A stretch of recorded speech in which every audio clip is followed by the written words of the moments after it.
నమస్కారం ఎన్సెన్స్కి స్వాగతం. వార్తలకు వెళ్లే ముందుగా హెడ్లైన్స్. ఆర్మూర్ ప్రెస్ క్లబ్లో నూతన అధ్యక్ష కార్యదర్శులుగా ఎన్నికైన చౌల్ సందీప్, దేశెట్టి శివ సునీల్. ప్రాథమిక పాఠశాల ఉపాధ్యాయులకు శిక్షణ కార్యక్రమాన్ని నిర్వహించిన ఎంఈఓ రాజగంగారాం. మైనర్ బాలబాలికలు వాహనాలు నడపరాదు, ట్రాఫిక్ నిబంధనలు పాటించాలని వాహనదారులకు సిఐ వెంకటేశ్వరరెడ్డి, ఎంవీఐ వివేకానంద రెడ్డిలు సలహాలు సూచనలు. బుస్సాపూర్ దూదిగాంలో భూభారతి ఫీల్డ్ వర్క్ను పరిశీలించిన జిల్లా కలెక్టర్ రాజీవ్ హనుమంతు. జర్నలిస్టుల సంక్షేమానికి ఎల్లప్పుడూ కృషి చేస్తామని ఆర్మూర్ ప్రెస్ క్లబ్ నూతన అధ్యక్ష కార్యదర్శులు చౌల్ సందీప్, దేశెట్టి సునీల్ కుమార్ అన్నారు.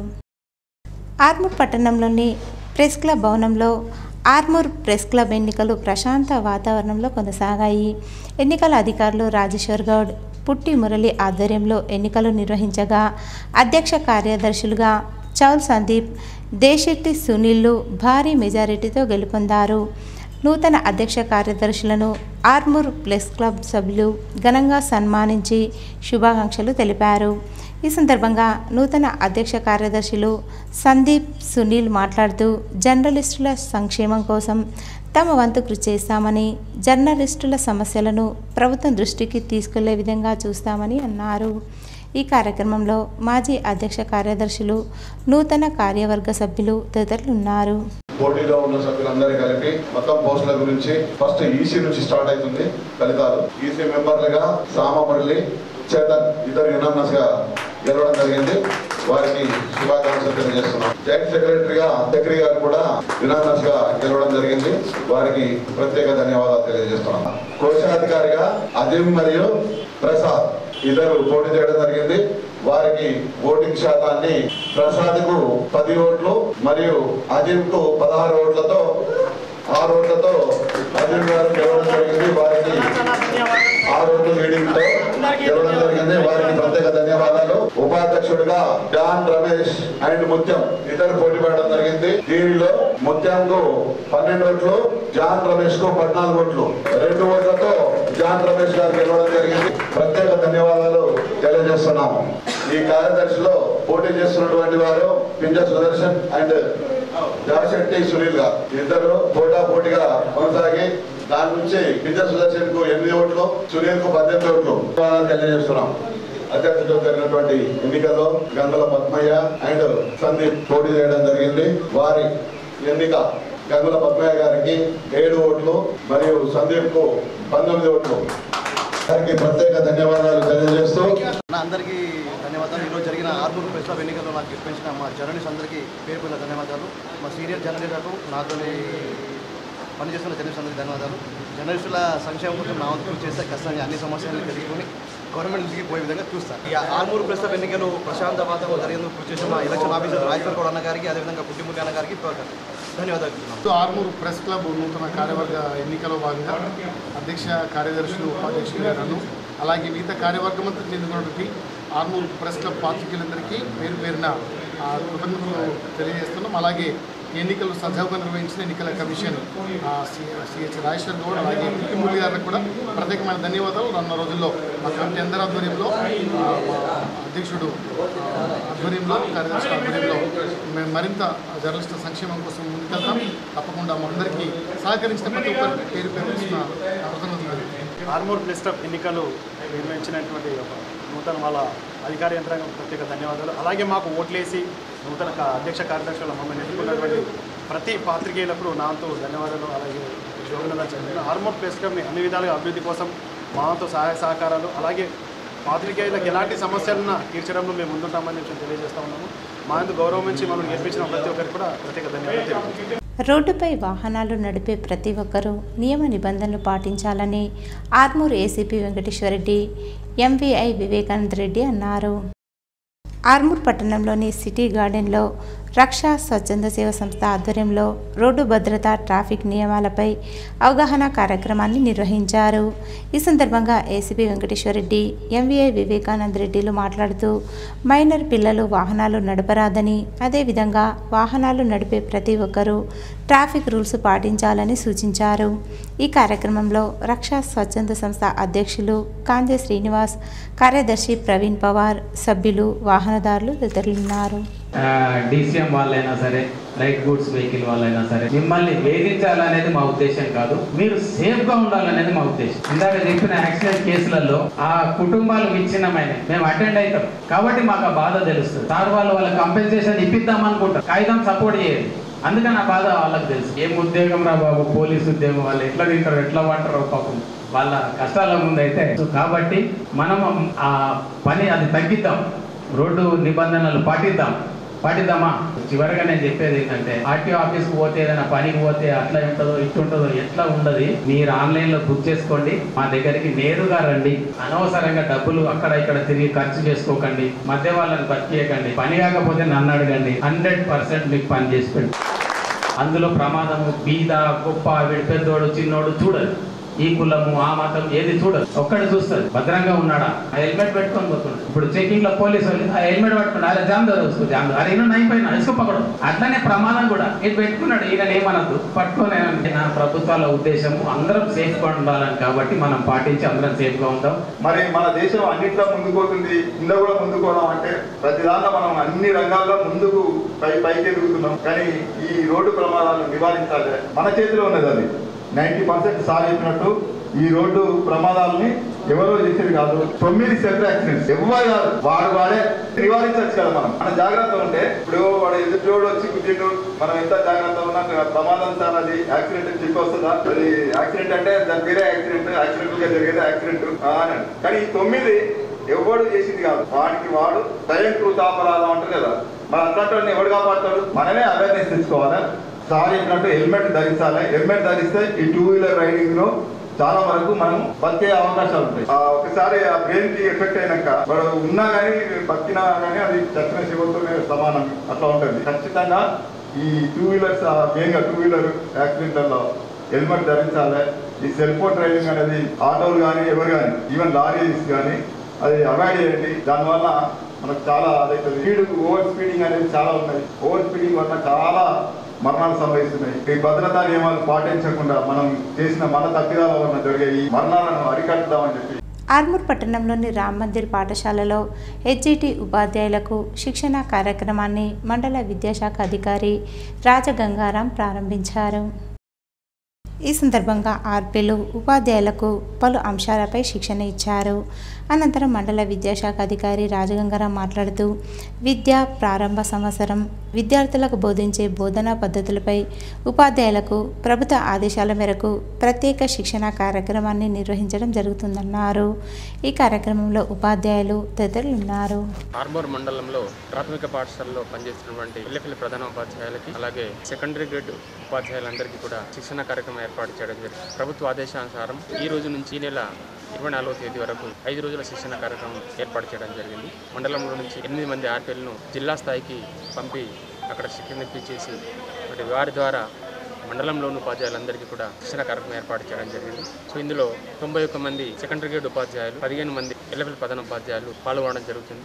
ప్రభుత్వం గతంలో ఎఫ్ఎల్ఎన్ కార్యక్రమం మనకి ప్రారంభించడం జరిగింది. ఎఫ్ఎల్ఎన్ కార్యక్రమంలో భాగంగా మనకి పిల్లలకి ఇన్ని అంశాలలో కనీస సామర్థ్యాలు రావడంలో కొన్ని చోట్ల ఇబ్బందికరమైన పరిస్థితులు ఉన్నాయి. కాబట్టి గ్యాప్స్ ఉన్నాయో అక్కడ ఆ గ్యాప్స్ను ఫిలప్ చేయడానికి అందరికీ కూడా మరి కనీస సామర్థ్యాలు రావాలంటే మనం ఏం చేయొచ్చు అనే ఉద్దేశంతో మరి నిపుణుల చేత మనకి శిక్షణ కార్యక్రమం మనకి జిల్లా స్థాయిలో అలాగే మండల స్థాయిలో మరి ఆర్పీలకు శిక్షణ ఇప్పించేసి స్థానికంగా పాఠశాల ఉపాధ్యాయులందరికీ కూడా శిక్షణ ఏర్పాటు చేయడం జరిగింది. సో మార్నింగ్ 9 నుంచి సో ఈవినింగ్ 5 వరకు కూడా ఈ శిక్షణ కార్యక్రమం కొనసాగుతుంది. సో ఈ లొకేషన్ ఏదైతుందో లాటిట్యూడ్ లాంగిట్యూడ్ అన్నీ కూడా సెట్ చేయడం జరిగింది ప్రభుత్వమే. సో ఇక్కడ ఖచ్చితంగా ఇక్కడికి వచ్చేసి మనకి ఫోన్లో యాప్ ద్వారా మనకి లాగిన్ అయ్యి అటెండెన్స్ ఇవ్వడం జరుగుతుంది. సో ఖచ్చితంగా ఉపాధ్యాయులందరూ కూడా సమయానికి వచ్చేసి మరి శిక్షణలో పాల్గొని మరి ఖచ్చితంగా మీకు ఉన్నటువంటి గ్యాప్స్ కానీ సో మనకి డౌట్స్ కానీ షేర్ చేసుకొని మరి కార్యక్రమానికి నువ్వు తీసుకెళ్తానని చెప్పేసి ఈ సందర్భంగా రిక్వెస్ట్ చేస్తూ అందరూ కూడా మండల విద్యాశాఖ పక్షాన ప్రత్యేకమైన ధన్యవాదాలు తెలియజేస్తాను. వేల్పూర్ మండలం పచ్చలనడుగుడ గ్రామంలో బాల్కొండ నియోజకవర్గం ఇన్ఛార్జ్ ముత్యాల Sunil Reddy, seeds corporation chairman Anvesh Reddy సహకారంతో మంజూరైన సీఎంఆర్ఎఫ్ చెక్కులను కాంగ్రెస్ నాయకులు లబ్ధిదారులకు పంపిణీ చేశారు. ఈ సందర్భంగా వారు మాట్లాడుతూ వివిధ అనారోగ్య కారణాలతో హాస్పిటల్లో చికిత్స పొందిన వారికి సీఎంఆర్ఎఫ్ కింద నిధులు మంజూరైనవని అన్నారు. ఇట్టి చెక్కును గ్రామ కాంగ్రెస్ సీనియర్ నాయకుల చేతుల మీదుగా బాధితులకు అందజేశామన్నారు. సీఎంఆర్ఎఫ్ చెక్కును మంజూరు చేసినందుకు సీఎం రేవంత్ రెడ్డి, బాల్కొండ నియోజకవర్గ కాంగ్రెస్ పార్టీ ఇన్ఛార్జ్ ముత్యాల సునీల్ కుమార్ రెడ్డికి, రాష్ట్ర సీడ్ కార్పొరేషన్ చైర్మన్ అన్వేష్ రెడ్డిలకు, గ్రామ కాంగ్రెస్ పార్టీ నాయకులు, కార్యకర్తలు, లబ్ధిదారులు, గ్రామ ప్రజలు ప్రత్యేక కృతజ్ఞతలు తెలియజేశారు. ఈ కార్యక్రమంలో జిల్లా Kisan Congress vice president Gangadhar, Nehru, Gangareddy, Mohan, Aleemuddin, Bhumanna, Prasad, Congress party నాయకులు, కార్యకర్తలు పాల్గొన్నారు. వేల్పూర్ మండలంలోని పడగల్ గ్రామంలో ప్రాథమిక వ్యవసాయ సహకార సంఘం ఆధ్వర్యంలో PACS చైర్మన్ యాళ్ల హనుమంత్ రెడ్డి, వ్యవసాయ విస్తరణ అధికారి సాయిరాం జీలుగు విత్తనాల పంపిణీని ప్రారంభించారు. ఈ సందర్భంగా వ్యవసాయ విస్తరణ అధికారి సాయిరాం మాట్లాడుతూ వ్యవసాయ రైతులు జీలుగు విత్తనాలను వరి పొలాల్లో వేసుకొని పంట పొలాలను సారవంతమైన భూములుగా మార్చుకోవాలని సూచించారు. అలాగే వరి పొలం కోసిన తర్వాత వరి కొయ్యలను రైతులు తగలబెట్టకుండా ఆ పొలానికి నీరు పెట్టి అందులో సింగిల్ సూపర్ ఫాస్ఫేట్ ఎరువును చల్లుకున్నట్లయితే ఆ వరి కొయ్యలు మురిగి పొలానికి మంచి ఎరువుగా తయారవుతాయి. కావున వరి కొయ్యలు తగలబెట్టకుండా వాటిని ఎరువు రూపంగా మార్చుకోవాల్సిందిగా రైతులను కోరారు. ఈ సందర్భంగా రైతు రవీందర్ యాదవ్ మాట్లాడుతూ గత సంవత్సరానికి ఇప్పటికీ 1100 రూపాయల ధర పెరగడం వల్ల రైతులు ఇబ్బంది పడుతున్నారని తెలియజేశారు.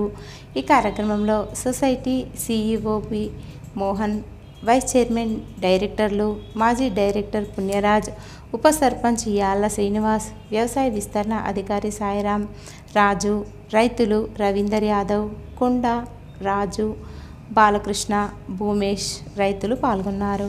పడిగల్ ప్యాక్ సొసైటీ ఆధ్వర్యంలో జీలుగు విత్తనాల పంపిణీ కార్యక్రమం జరుగుతుంది. కావున రైతు సోదరులు ఎక్కడ ఉన్నా కూడా మనకి పట్ట పాస్బుక్, మన ఆధార్ కార్డు జిరాక్స్ ఇచ్చి తీసుకెళ్ళగలరు. ఒక బస్తా మనకు 2.5 ఎకరాలకు సరిపోతుంది. కాబట్టి రైతు సోదరులు మనకు ఈ సబ్సిడీలో రైతు కట్టాల్సిన రేటు 2130 రూపాయలు కట్టి చెల్లించి మన సొసైటీ నుంచి అందరు తీసుకెళ్ళాలి. నుంచి ఈ సంవత్సరం తీసుకుంటే దాదాపు 1100 రూపాయలు పెంచడం జరిగింది ఒక బ్యాగ్ వెనుక. చాలా అసంతృప్తిగా ఉంది రైతుల లోపల. సబ్సిడీ మాత్రము తగ్గించొద్దు, రైతుల్ని వ్యవసాయం దిక్కు ప్రోత్సహించాలా. ప్రభుత్వం రైతు ప్రభుత్వం అని చెప్తా ఉన్నాం, కానీ రైతులకు మాత్రం సబ్సిడీ ఎత్తేస్తూ ఉన్నారు విడతల వారీగా.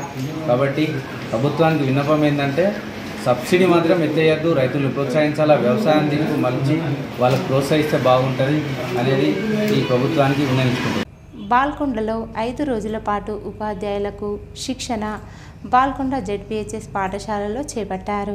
ఈ సందర్భంగా MBO మాట్లాడుతూ విద్యార్థులకు నూతన పద్ధతిలో సులువుగా అర్థమయ్యే విధంగా బోధనలో వస్తున్నటువంటి మార్పులకు అనుగుణంగా ప్రైమరీ స్కూల్ ఉపాధ్యాయులకు శిక్షణ కార్యక్రమం ఉంటుందని, విద్యార్థులకు నైపుణ్యంతో సృజనాత్మకతను జోడించి విద్యార్థులకు సులువుగా అర్థమయ్యే విధంగా ఉపాధ్యాయులకు తగిన సలహాలు, సూచనలు ఇవ్వడం జరుగుతుందని MBO తెలిపారు. ప్రాథమిక స్థాయి LFL హెడ్మాస్టర్లకు, టీచర్లకు కెపాసిటీ బిల్డింగ్ శిక్షణను దాదాపుగా 43 మందికి పైగా ఉపాధ్యాయులు శిక్షణకు హాజరయ్యారని చెప్పారు. శిక్షణకు హాజరయ్యే ఉపాధ్యాయులకు జియో ట్యాగింగ్ హాజరు ఉంటుందని, శిక్షణా కేంద్రంలోకి వచ్చిన తర్వాతే హాజరు పడుతుందని, ఈ విషయం ప్రతి ఉపాధ్యాయుడు గుర్తుంచుకోవాలని సూచించారు. ఈ కార్యక్రమంలో రిసోర్స్ పర్సన్గా నరసయ్య, శంకర్, నటరాజ్, ఎస్ రాజేష్, రమాదేవి, రవి, CRPలు ప్రభాకర్, సుమలత తదితరులు పాల్గొన్నారు. బాల్కొండ మండలం కిసానగర్లోని లయన్స్ భవనంలో మంగళవారం బాల్కొండ లయన్స్ క్లబ్ ఆధ్వర్యంలో ఉచిత కంటి వైద్య శిబిరం నిర్వహించారు. నిజామాబాద్ లయన్స్ కంటి ఆసుపత్రి వైద్యురాలు డాక్టర్ ప్రవళిక కంటి పరీక్షలు నిర్వహించి మోతిబిందు ఉన్నవారిని గుర్తించి శస్త్రచికిత్సల కోసం ఆర్మూర్ లయన్స్ ఆసుపత్రికి తరలించారు. ప్రతి మంగళవారం కంటి శిబిరం నిర్వహిస్తున్నట్లు ఈ ప్రాంతవాసులు సద్వినియోగం చేసుకోవాలని లయన్స్ క్లబ్ జిల్లా చైర్మన్ చాకులింగం కోరారు. బాల్కొండ ఆధ్వర్యంలో ప్రతి మంగళవారము ఉచితంగా కంటి పరీక్షల శిబిరాన్ని నిర్వహిస్తున్నాము నగరం లయన్స్ భవన్లో. అలాగే ప్రతి మంగళవారము మండలంలోని ఒక్కొక్క గ్రామాన్ని ఉదయము కంటి పరీక్షలు చేసిన తర్వాత దీన్ని ఫాలోఅప్ క్లినిక్గా పరిగణించడానికి సంసిద్ధంగా ఉన్నాము. ఈ సేవల్ని మండల ప్రజలు వినియోగించుకోవాల్సిందిగా విజ్ఞప్తి చేస్తున్నాము. ఆపరేషన్ అవసరమైన వారికి కూడా ఉచితంగా శస్త్రచికిత్సలు చేయిస్తామని తెలియజేస్తాము. ఏర్గట్ల మండల కేంద్రంలో శివ పంచాయతన సహిత హనుమాన్ దేవాలయం ప్రతిష్టాపన మహోత్సవాలు అంగరంగ వైభవంగా కొనసాగుతున్నాయి. సోమవారం గణపతి పూజ, పుణ్యాహ వాచనం, యాగశాల ప్రవేశం, మంగళవారం ధాన్య దివాస, పుష్పాదివాస, ఫలాదివాస, శయ్యాదివాసం, హారతి, యంత్రపుష్పం నిర్వహించారు. రేపు బుధవారం గణపతి పూజ, కర్మణ, యంత్ర ప్రతిష్ట, విగ్రహ ప్రతిష్ట, ప్రాణ ప్రతిష్ట, మహాబలి, పూర్ణాహుతి, కుంభాభిషేకం జరగనుంది. భక్తులు ఉత్సవాల్లో పాల్గొనాలని బద్దంవారి సంఘ సభ్యులు హనుమాన్ స్వామివారి భక్తులు కోరారు.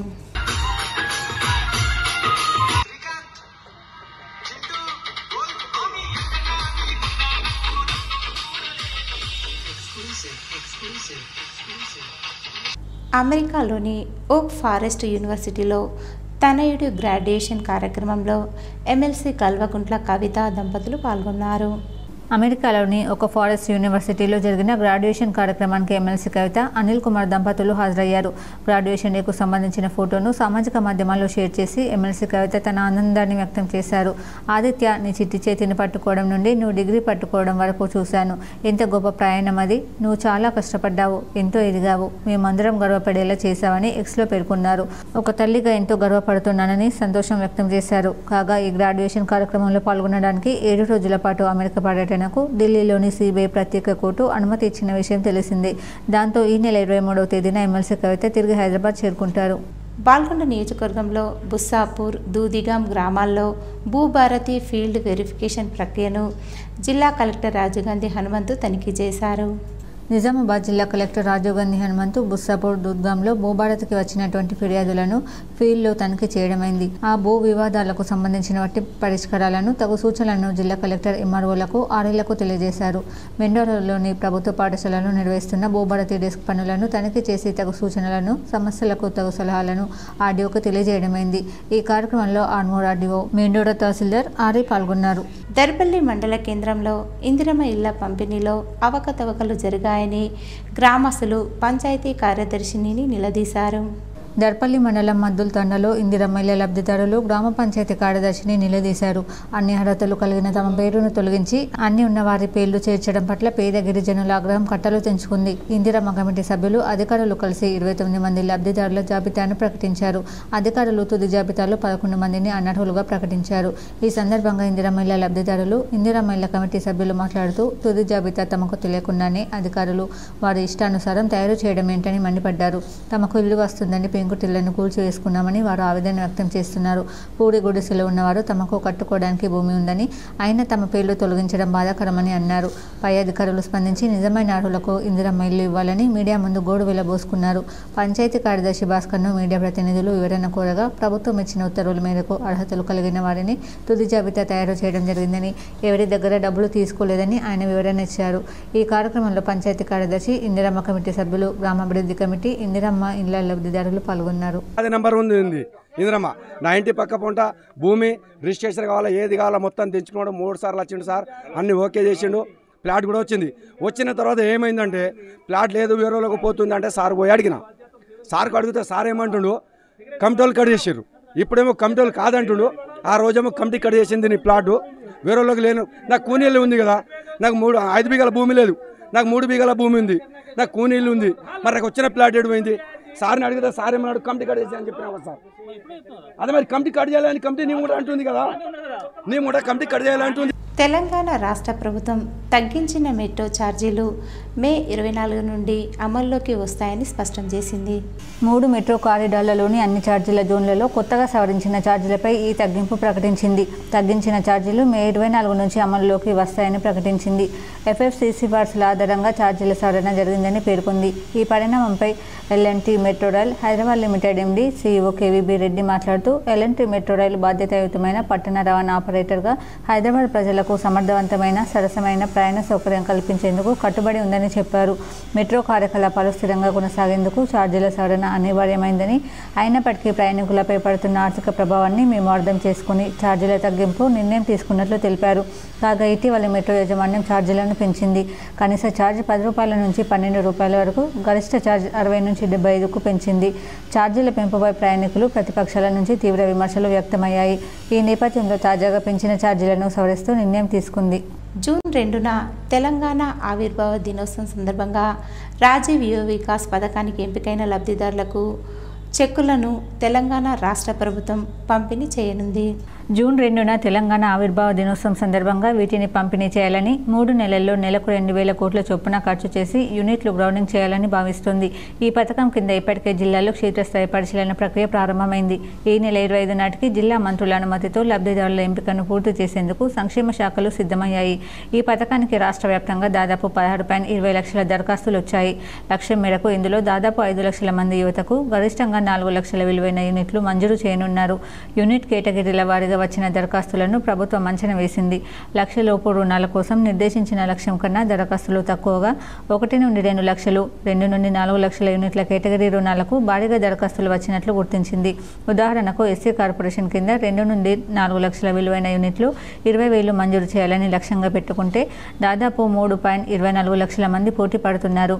అలాగే బీసీ కార్పొరేషన్ కింద 22,000 యూనిట్ల కోసం 6.66 లక్షల మంది, ఈబీసీలో 8,000 యూనిట్ల కోసం 32,000 మంది దరఖాస్తు చేశారు. ఈ నేపథ్యంలో దరఖాస్తులను సమగ్రంగా పరిశీలించి నిబంధనల ప్రకారం లబ్ధిదారులను ఎంపిక చేసేందుకు క్షేత్రస్థాయి కమిటీలు పనిచేస్తున్నాయి. దరఖాస్తుదారులు అనర్హులను తొలగించడానికి సాంకేతిక పరిజ్ఞానాన్ని ఉపయోగిస్తున్నారు. ఒకసారి సంక్షేమ కార్పొరేషన్ పరిధిలో లబ్ధి పొందిన వారు 5 ఏళ్ల పాటు మరోసారి రుణం పొందేందుకు అనర్హులవుతారు. సంక్షేమ కార్పొరేషన్ల వద్ద ఉన్న డేటాబేస్తో దరఖాస్తులను పరిశీలించి అనర్హులను తొలగిస్తున్నారు. సరస్వతి నది పుష్కరాల సందర్భంగా కాళేశ్వరంలో పుణ్య స్నానాలు ఆచరించడానికి భక్తులు పోటెత్తారు. శివుడికి ప్రీతికరమైన రోజు కావడంతో వివిధ ప్రాంతాల నుంచి భారీగా తరలివచ్చిన భక్తులతో పుష్కర ఘాట్ నిండిపోయింది. సుమారు 85,000 మంది పుష్కర స్నానం ఆచరించారు. ఆడపడుచులు నదీ తీరం వెంబడి దీపారాధన, ప్రత్యేక పూజలు నిర్వహించారు. ఆ తర్వాత ఆలయానికి చేరుకుని శ్రీకాళేశ్వర, ముక్తీశ్వర స్వామివార్లను దర్శించుకున్నారు. నాసిక్ త్రయంబకేశ్వర పీఠాధిపతి మహామండలేశ్వర్, ఆచార్య సంవిధానంద సరస్వతి మహారాజ్ పుష్కర స్నానం చేసి ఆలయంలో విశేష పూజలు నిర్వహించారు. కేంద్ర హోంశాఖ సహాయ మంత్రి Bandi Sanjay Kumar, whip Dornakal, MLA doctor Ramachandra Nayak, Wyra MLA Ramadas Nayak, Medchal MLA Mallareddy, high court న్యాయమూర్తి జస్టిస్ నందికొండ నరసింహరావు పుష్కర స్నానం ఆచరించి శ్రీకాళేశ్వర, ముక్తీశ్వర స్వామి వాళ్లకు అభిషేక పూజలు నిర్వహించారు. ఎండవేడిని తట్టుకోలేక అస్వస్థతకు గురైన 121 మంది భక్తులకు వైద్య సేవలు అందించినట్లు వైద్య సిబ్బంది తెలిపారు. కలెక్టర్ రాహుల్ శర్మ, ఎస్పీ కిరణ్ ఖరే ఏర్పాట్లను పర్యవేక్షించారు. బాన్స్వాడ నియోజకవర్గంలో కళ్యాణ లక్ష్మి షాదీ ముబారక్ చెక్కులను ఎమ్మెల్యే పోచారం శ్రీనివాసరెడ్డి చేతుల మీదుగా లబ్ధిదారులకు పంపిణీ చేశారు. కామారెడ్డి జిల్లా బాన్స్వాడ పట్టణంలోని స్థానిక ఎమ్మెల్యే పోచారం శ్రీనివాసరెడ్డి ముఖ్య అతిథిగా పాల్గొని అర్హులైన 190 మంది లబ్ధిదారులకు CM relief fund, Shaadi Mubarak, Kalyana Lakshmi పథకాల కింద మొత్తం 50,19,370 రూపాయల విలువైన చెక్కులను పంపిణీ చేశారు. ఈ సందర్భంగా ఆయన మాట్లాడుతూ రాష్ట్ర ప్రభుత్వం అందించే సంక్షేమ పథకాలు పేద ప్రజలకు ఎంతో ఉపయోగకరంగా ఉన్నాయని, వీటిని సద్వినియోగం చేసుకోవాలని కోరారు. ముఖ్యంగా ఆడపిల్లల పెళ్లిళ్లకు ఆర్థిక సాయం అందించే షాదీ ముబారక్, కళ్యాణ లక్ష్మి పథకాలు ఎంతో మందికి ఆసరాగా నిలుస్తున్నాయని ఆయన అన్నారు. అనారోగ్యంతో బాధపడుతున్న వారికి సీఎం రిలీఫ్ ఫండ్ ద్వారా ఆర్థిక సాయం అందించడం జరుగుతుందని, ప్రజలు ఈ పథకాలను సద్వినియోగం చేసుకోవాలని పిలుపునిచ్చారు. ఈ కార్యక్రమంలో పలువురు స్థానిక నాయకులు, కార్యకర్తలు, లబ్ధిదారులు పాల్గొన్నారు. దవాఖానాల్లో అనారోగ్యంగా ఉన్నటువంటి వ్యక్తులు వైద్యం పొందిన తర్వాత వారికి ఆయా దవాఖానా యాజమాన్యం బిల్లులు తీసుకున్న తర్వాత అట్టి బిల్లులపైకి కొంత ఊరట కలిగేటానికి గౌరవ ముఖ్యమంత్రి బంగాళాఖాతంలో ఏర్పడిన అల్పపీడన ప్రభావంతో తెలంగాణ ప్రాంతంలో రానున్న 2 రోజుల్లో భారీగా వర్షాలు కురుస్తాయని వాతావరణ శాఖ స్పష్టం చేసింది. రానున్న 2-3 రోజుల్లో ఉరుములు మెరుపులతో వర్షాలు కురుస్తాయని పేర్కొన్న వాతావరణ శాఖ 11 జిల్లాలకు ఎల్లో అలర్ట్ జారీ చేసింది. వాతావరణ శాఖ ప్రకటన నేపథ్యంలో రైతులు తీవ్ర ఆందోళనకు గురవుతున్నారు. చాలా చోట్ల ధాన్యం కుప్పలు అలాగే ఉన్నాయని, వర్షం కురిస్తే తమ పరిస్థితి ఏమిటని భయపడుతున్నారు. ఇదిలా ఉండగా ఉమ్మడి నిజామాబాద్ జిల్లాలో మంగళవారం పలు గ్రామాల్లో వర్షం కురిసింది. దీంతో పలు రోడ్లపైనున్న వరి ధాన్యం తడిసి ముద్దయింది. తప్పు నిరూపించకుండా దర్పల్లి ఐటీ సెల్ అధ్యక్షుడు చెలిమేల నవీన్ను సస్పెండ్ చేయడాన్ని బీజేపీ నాయకులు ఖండించారు. భారతీయ జనతా పార్టీ దర్పల్లి మండలం నుండి చల్మెల నవీన్ ఐటీ సెల్ అధ్యక్షులను పార్టీ నుండి సస్పెండ్ చేశారు. తప్పును నిరూపించకుండా చర్చించకుండా సస్పెండ్ చేయడం చాలా పొరపాటు. ఇది బీజేపీ పార్టీ నష్టపోతుంది. ఇప్పటికైనా తప్పేంటో నిరూపించి సస్పెండ్ చేయాలి. చర్చించకుండా తప్పు నిరూపించకుండా సస్పెండ్ చేయడం అన్నది చాలా తప్పు. నిజంగా తప్పు చేసిన వాళ్ళను పార్టీలో ఉంచుకున్నాడు. గతంలో ఎమ్మెల్యే ఎలక్షన్లో కాంగ్రెస్ పార్టీ నాయకులతో కుమ్మకై భారతీయ జనతా పార్టీకి నష్టం చేశారు. వారిని వదిలిపెట్టి ప్రశ్నించే వ్యక్తిని, దర్పల్లి సమస్యలపై పోరాడే వ్యక్తిని ఈరోజు సస్పెండ్ చేయడం అనేది బీజేపీకి చాలా నష్టం. మన బీజేపీ కార్యకర్తకు నష్టం జరగడం వలన, బీజేపీ కార్యకర్త ప్లాట్లు ఒక వ్యక్తి అమ్ముకోవడం వలన దానిపైన పోరాడినందుకు వేరే పార్టీలకు పోయినట్టుగా చిత్రీకరించి సస్పెండ్ చేయడం వేరే పార్టీలకు వెళ్ళిందా లేదా ఈ దర్పల్లి గ్రామస్తులకు తెలుసు. చల్మెల నవీన్ సమస్యలపై పోరాడితే చూసి ఇతర పార్టీ వాళ్ళు కూడా మద్దతుగా రావడం జరిగింది. ఏ పార్టీలకు పోయిండో, ఎక్కడ ఆ పార్టీ పేరు వినబడిందో అది రుజువు చేయాలి. చేసి వారిని బహిష్కరించాలి. ఈ మేరకు చెలిమెల నవీన్ ఐటీ సెల్ అధ్యక్షులు మాట్లాడుతూ దర్పల్లి సమస్యల మీద స్పందించి మాట్లాడిన దానికి నన్ను సస్పెండ్ చేయడం జరిగింది. దీన్ని ఖండిస్తున్నాను. ఏమి తప్పు చేశాను రుజువులు చేయాలి. పార్టీకి విరుద్ధంగా ఎక్కడ మాట్లాడిందో చెప్పాల్సిన బాధ్యత మీకు. దమ్ము ధైర్యం. దర్పల్లి గ్రామంలో ఎన్టీఆర్ కాలనీలో 20 ప్లాట్లు కబ్జాకి గురైనవి. న్యూ బస్టాండ్ భూములు కబ్జా చేశారు. దానిపైన దర్పల్లి గాంధీ చౌక్ దగ్గర ధర్నా చేసే దమ్ము ఉందా? లేదా గతంలో నేను ఒక నాయకుడు గాజులు వేసుకుని కూర్చోమన్నాడు. అదేవిధంగా అరవింద్కి దినేష్కి మధ్యలో ఒక వీడియో ట్రయల్ చేస్తూ చిచ్చు పెట్టాలని చూస్తున్నారు. గతంలో రవికాంత్ అనే వ్యక్తి అరవింద్ని విమర్శించాడు. మీకు తెలుసు, కానీ అతని పెళ్లికి దినేష్ వచ్చేదాకా చూశారు. ఈ కార్యక్రమంలో బాలేదర్ రెడ్డి, మేతరి నారాయణ, ఎస్ఎస్ఎల్ అధ్యక్షులు శ్రీకాంత్, వినయ్ తదితరులు పాల్గొన్నారు. అయితే ఇంకో విషయం ఏంటంటే, ఇప్పుడు ఛత్రపతి శివాజీ కోసరము ఇందులో ఉన్న వాళ్ళం మేము ఎంత కొట్లాడినము, ఎంత పోరాడినము. ఛత్రపతి శివాజీకి కావలసినంత నిధులు వెచ్చించి దాన్ని నిర్మించి ఎంపీ రావాలని ఎంతో కష్టపడి మేము ఎంపీ కోసం ప్రయత్నం చేస్తే కొందరు వ్యక్తులు వాళ్ళతోటి కలిసిపోయి, బీఆర్ఎస్లతోటి కలిసిపోయి ఆ దొంగ నాటకాలు ఆడిపించి రాకుండా చేయించి మా మీద కేసులు చేస్తే సరే నేను ఛత్రపతి శివాజీ అధ్యక్షుడు అన్నాడు. మరి కేసు అయితేనేమో నాకు భయం అనిపిస్తుంది, నేను బోనని చెప్పేసి తప్పించుకున్నాడు. అదే లావుడి శ్రీను కేసు. ఈరోజు వార్తల్లోని హెడ్లైన్స్ మరోసారి. ఆర్మూర్ ప్రెస్ క్లబ్లో నూతన అధ్యక్ష కార్యదర్శులుగా ఎన్నికైన చౌల్ సందీప్, దేశెట్టి శివ సునీల్. ప్రాథమిక పాఠశాల ఉపాధ్యాయులకు శిక్షణ కార్యక్రమాన్ని నిర్వహించిన ఎంఈఓ రాజగంగారాం. మైనర్ బాలబాలికలు వాహనాలు నడపరాదు, ట్రాఫిక్ నిబంధనలు పాటించాలని వాహనదారులకు సిఐ వెంకటేశ్వరరెడ్డి, ఎంవీఐ వివేకానంద రెడ్డిలు సలహాలు, సూచనలు. బుస్సాపూర్ దూదిగాంలో భూభారతి ఫీల్డ్ వర్క్ను పరిశీలించిన జిల్లా కలెక్టర్ రాజీవ్ హనుమంతు. ఇవి ఈరోజు బులెటిన్లోని విశేషాలు. తిరిగి వచ్చే బులెటిన్లో కలుసుకుందాం. అంతవరకు సెలవు. నమస్కారం.